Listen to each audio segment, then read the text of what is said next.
Bueno, ¿cómo están? Mucho gusto. Mi nombre es Luciano Cianci. Yo soy, además de docente de la cátedra, estoy haciendo doctorado en ingeniería. En nuestra comunidad de industriales esto no es tan común, somos muy poquitos por ahora. Hay una sola graduada que ya se doctoró y somos 3 o 4 más que estamos tratando de hacer camino en esta historia de hacer investigación doctoral en ingeniería y en particular en nuestra disciplina industrial. Mi tema de investigación es el desarrollo económico. Creo que esto tiene mucha vinculación con lo que se ve en la materia, con lo cual ahora les voy a estar contando respecto de esto, en particular con la temática de las monografías. También contarles que yo soy funcionario en nuestra facultad, soy el subsecretario de Relación con Graduados. Por ahí nos hayan visto en algún momento en redes sociales, estamos en Instagram, Facebook y LinkedIn y publicamos cosas seguido en temas, en un proyecto que se llama Vectores, en particular, que también les voy a estar comentando en la presentación, porque tiene relación con lo que vamos a estar haciendo en las monografías. Bueno, avanzamos nomás con la presentación. Vamos a estar explorando algunas preguntas, en particular, por ejemplo, ¿cuál es la relación entre la estructura económica y el desarrollo de los países? ¿Por qué nuestra materia se llama Macroeconomía y Estructura Económica Argentina?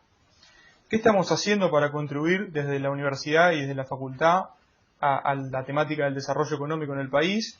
Hay en particular un programa que depende del rectorado que se llama PIUBAD, en el que yo participo desde su creación y que fue fundado por un ingeniero al mismo tiempo, y el proyecto Vectores, que es el proyecto más reciente de ese programa y que surgió desde nuestra facultad.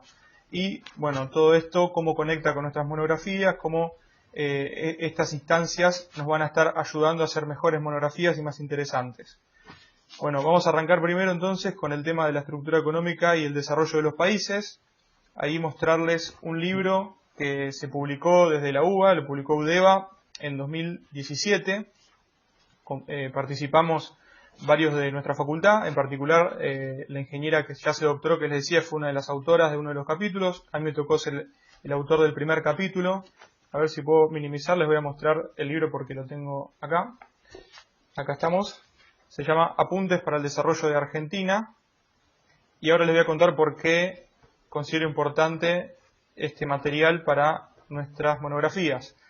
Esto es así porque hubo debates intensos sobre qué es el desarrollo. Es un concepto que está todavía en debate, pero hubo un fenómeno ahí muy peculiar, que es el siguiente. Cuando surge la teoría del desarrollo económico, allá por los 50, hace 70 años, surgió en algo que seguramente les va a sonar, que es esto de los centros y las periferias. Los países que son centrales son aquellos que producen industria en gran escala, que manejan la tecnología de estas industrias, y los países periféricos son los países que no controlan estas tecnologías, que las tienen que importar mayormente, y que entonces tienen problemas cíclicos a nivel macroeconómico. Ahí es importante notar esto, la estructura económica de un país entonces, que tiene que ver con cuánto valor agregado básicamente agrega a su producción y lo puede exportar eventualmente, tiene que ver mucho con la macroeconomía. Y ahí tenemos un primer nexo entre los dos grandes temas que aborda nuestra materia.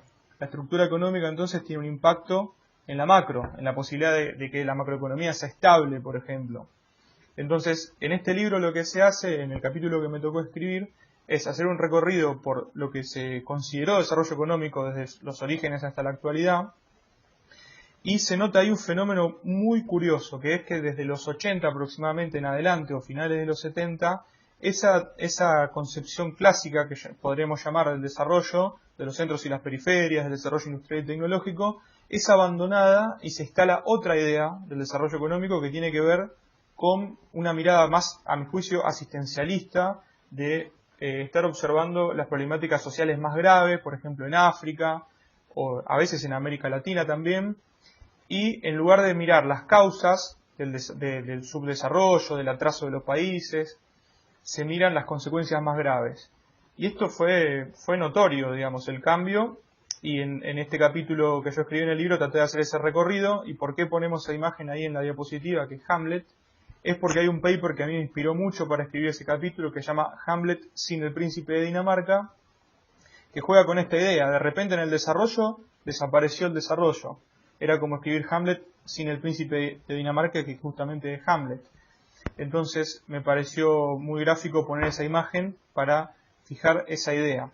Después brevemente les quiero contar, cuál es el paper que da lugar al inicio de esta escuela, porque fue hecho por un argentino que se llamó Raúl Prebisch. Ahí si lo googlean van a encontrar debates de todo tipo, de tipo político, en particular respecto de su figura, porque bueno, él, si bien fue invitado en el último año del gobierno del general Perón, en el 55, a participar, Raúl Prebisch se niega, después es parte del gobierno de facto que siguió luego del derrocamiento del general Perón.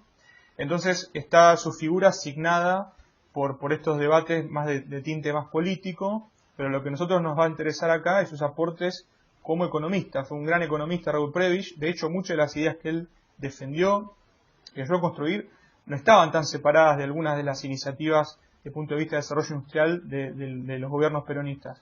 Pero sin embargo, en ese contexto tuvieron desencuentros.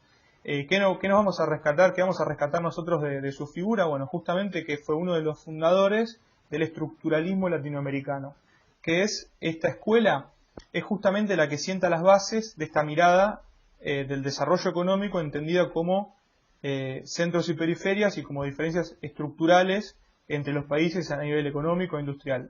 La figura que está a la izquierda lo que muestra es, se los leo, cantidad de artículos finales de la industria que se pueden obtener con una cantidad determinada de productos primarios. Van a ver ahí que en el tercer cuarto del siglo XIX es un índice de base 100, vamos a ver números índices en la materia, así que ya podemos empezar a familiarizarnos con ellos. Y ya a mediados del siglo XX se deterioraron en una proporción muy relevante la cantidad de productos finales de la industria que se pueden obtener a partir de productos primarios, que son los que exportan básicamente los países periféricos como los nuestros. Entonces, con estas series estadísticas, Raúl Prebisch y también Hans Singer, que fue alguien que escribió sobre lo mismo en los mismos años, mostraban esto que se llama deterioro de los términos de intercambio, que es algo que vamos a ver mucho en la materia, vayan viéndolo desde ahora. Esta es la base del estructuralismo.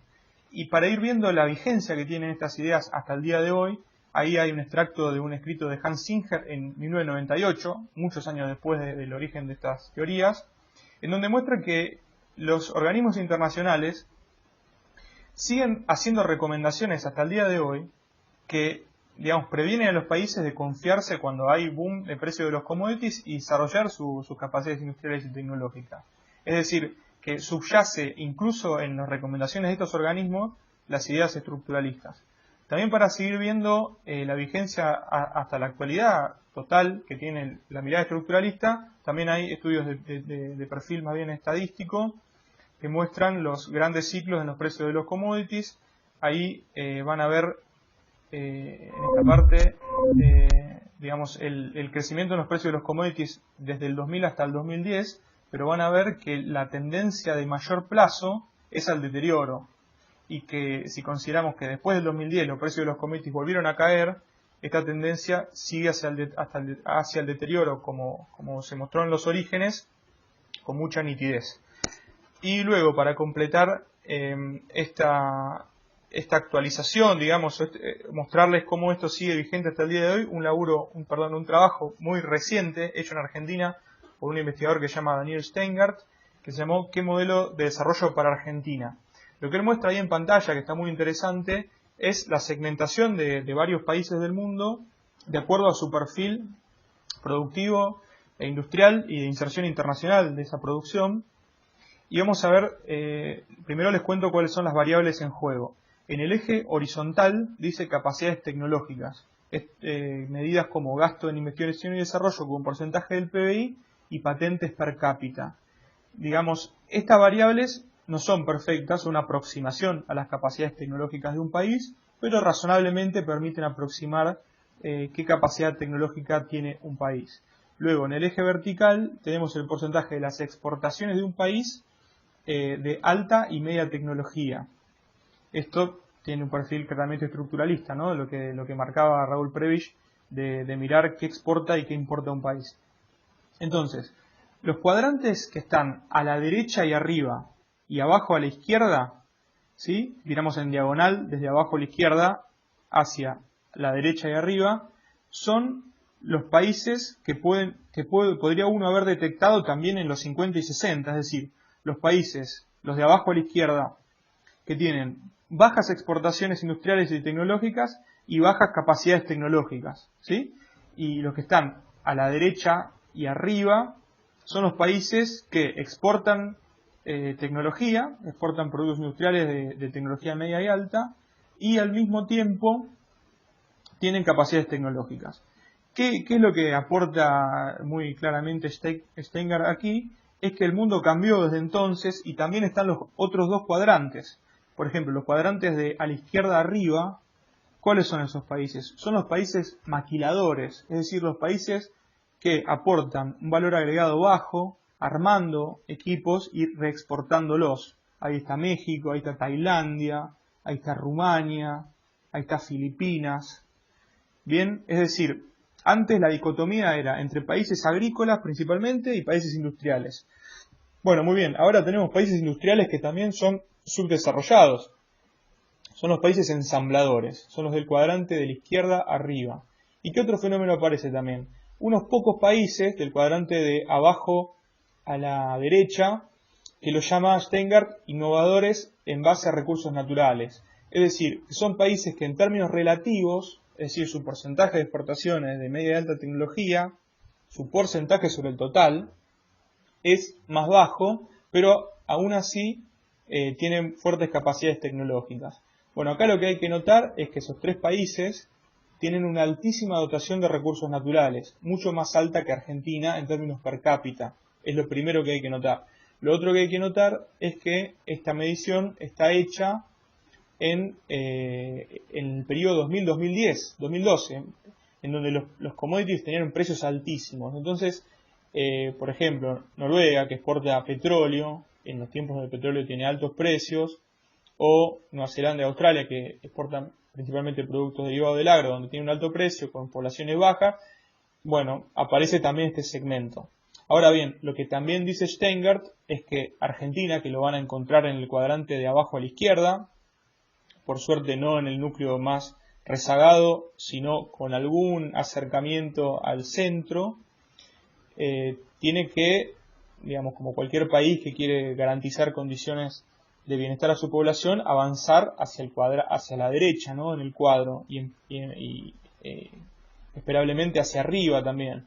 Bueno, lo que muestra Steingart, y adelantándome un poco a otras cosas que voy a comentar, es que avanzar hacia arriba directamente, transformándonos en un país maquilador o ensamblador, no resulta muy viable en Argentina.